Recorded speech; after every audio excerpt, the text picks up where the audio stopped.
Hi Jam and welcome back to my channel. If you're new here, welcome to the family. My name is Robbi. In today's video, I'm going to be giving you 5 keys to have more confidence. I'm going to be giving you some of the tips and the tricks that I've learned along the way, and also some of the tips and tricks that I've learned throughout doing my health coach course as well.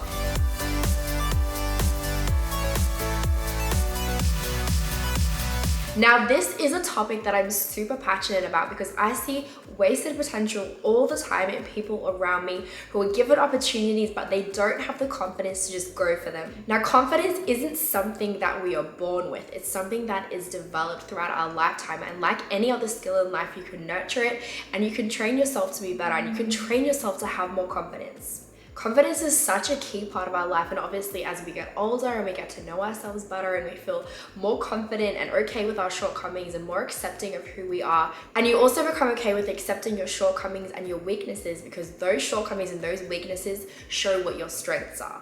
So I was reading a quote earlier today and it was really powerful, and I wanted to share it with you guys, and for me it really sums up how important confidence is. And basically the quote goes, confidence isn't saying I know they're going to like me, it's saying that I know that I will be okay even if they don't. And for me, that sums up so many important things, because think about it, how many opportunities do we let pass because we're so scared of failure? So essentially there's internal confidence, which is what you're feeling, and then there's external confidence, which is what people see. And a lot of the time on the external, we're actually showcasing a much more positive, confident version of ourselves than what we're actually feeling inside. And like anything, of course, there's a fine line, because you can also be arrogant as well. So there's a fine line between being overconfident and being underconfident. So it's about finding that balance like anything in life. And the first key to becoming more confident is to change the way you talk to yourself. This is so important, and so many times throughout the day I catch myself putting myself down without even meaning to. Whether we even acknowledge it or not, there's always some type of internal dialogue going on our head. And oftentimes we're mean to ourselves. We put ourselves down and we say, look in the mirror and we're not good enough, whatever it is. But when you think about it, when you actually sit down to think about the words that you're saying to yourself, there's actually probably no one who is as mean to you as you are to yourself.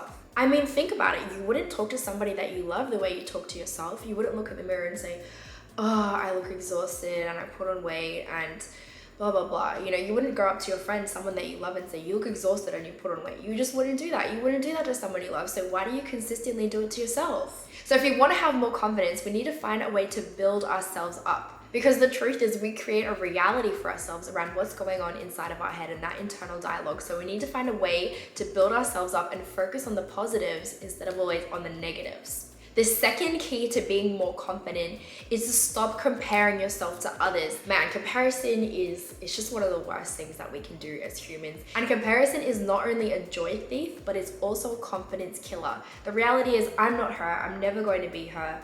I'm not him, I'm never going to be him, and I'm not going to have what they have. And that's okay, because I'm unique and I'm me. And when I'm comparing myself to people all the time, I'm never going to measure up and I'm going to feel drained.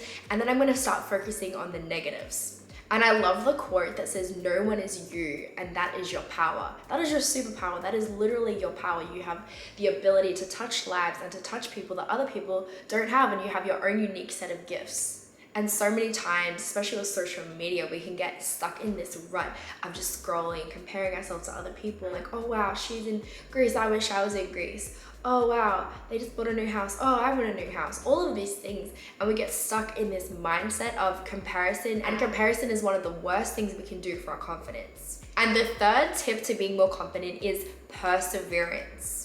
A lot of the times we feel a lack of confidence is because we've tried something and we've failed at it, but we have to persevere. It's the same thing as driving a car. You're not going to get into a car the first time when you're, I don't know how old, 16, whatever it is, when you can go for your license. You're not going to get in and feel super confident because you've never done that before. You haven't developed that skill. You have to practice it. It's not easy and it takes work, but if you persevere, before you know it, it's going to feel like a second nature to you.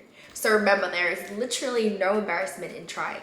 There's no embarrassment in that at all. And there's also no embarrassment in failing. I've failed more times than I can even count, and I fail every single day, because that is a reality. With anything in life, it can go good and it can go bad. You can succeed or you can fail, but you persevere. And that leads me to the next key, which is to accept the situation and then follow through. Being honest with yourself is a really, really important part of growing and developing confidence, because you have to accept a situation for what it is and you have to take responsibility. I mean, think about it. It's like you're going to a job interview. I'm not feeling confident and I don't get the job, and then I just blame the person. I'm like, she didn't like me from the second I walked in. Okay, that could be true. Maybe she wasn't the greatest person to interview you. Maybe she didn't get a good vibe from you. But the thing is, you have to take responsibility and own up for that as well. It goes both ways. So you need to be honest with yourself, even though sometimes it's hard. And the other part of accepting a situation is to follow through. So when you say you're going to do something, you have to actually do it. How many times do we say something, you know, we make a New Year's resolution, I'm going to work out every single day. You know, January 1st comes around and you don't even work out on that first day. So your subconscious is stacking these losses, it's stacking them in your head. And if you're getting to a point where you're stacking more losses than wins, your subconscious is going to think that it's okay for you not to follow through. And if you don't follow through, you're never going to get the confidence that you get from practicing. And this is so true with anything in life. Confidence is developed and you nurture it, and you have to put yourself out of your comfort zone, even though it's often uncomfortable. So I was actually homeschooled until I was in grade 5. I had 5 siblings, so I was always around lots of kids and we had our little group of friends. But when I went to primary school, the first time I actually went to a real school and I was around hundreds of kids, I was so anxious and I was so nervous and I was very socially awkward. I was a huge tomboy. I didn't have any friends and I didn't really know how to talk to people that wasn't my family. So I would actually go home and I would have lunch with my mum, just because I purely had no friends and I didn't have the confidence. I didn't have that within me to go and talk to people. And slowly I had to, you know, go introduce myself to people. And it just starts with a little step. So you need to start with little steps and count those little wins. Stack up those little wins in your subconscious. If you say you're going to do it, do it. Set those small goals. So for me, that was, okay, today I'm going to go introduce myself to one person. Okay, you do that. And then you realize that you're not the only one who doesn't have that confidence. Everybody around us feels similar emotions. And sometimes when we put ourselves out of our comfort zones, you'll be surprised and you'll be so proud of yourself.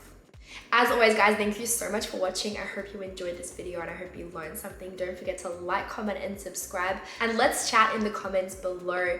What are your keys for confidence? How did you learn confidence? Is it something that you're still working on? And remember, it is okay to try and to fail. I'm so proud of you. You got this. And I will see you guys in my next video.